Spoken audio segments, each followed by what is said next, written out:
Ouais, je me suis fait un présentoir à couteau. Quand j'aiguise au marché Brandon, ils vont vendre de mes couteaux même quand je suis pas là. Fait que je voulais un présentoir.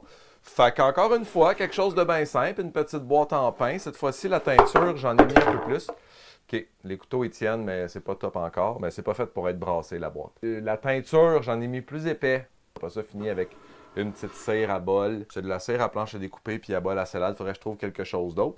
J'aime beaucoup mes petits aimants que j'ai mis dedans. Je m'étais commandé jadis des aimants pour me faire des étuis à couteau. Tu sais, pour ce genre de modèle-là, je m'étais dit peut-être que si j'achète des modèles à couteau puis que je mets un aimant dedans, le couteau va rester. Je trouvais que ça marchait plus ou moins bien. Donc il me restait des aimants, je les ai passés là.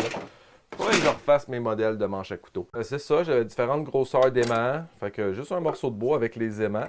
Je pense que je vais me refaire d'autres étuis à couteau.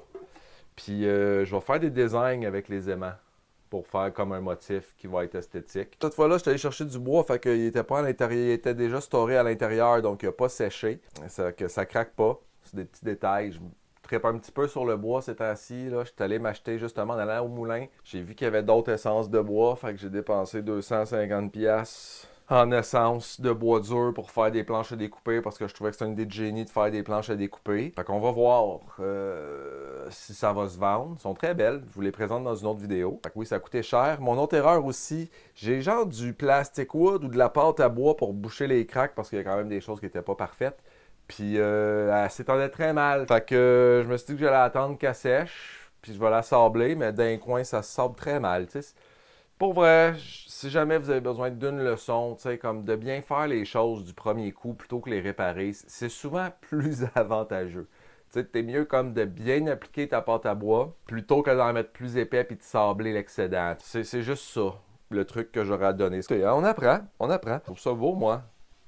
C'est ça. Là, je l'étudie tantôt. Puis là, mes blocs à couteau que je pense faire, là, si je vends bien des planches à découper puis que ça justifie d'acheter d'autres choses, j'ai envie de faire des blocs.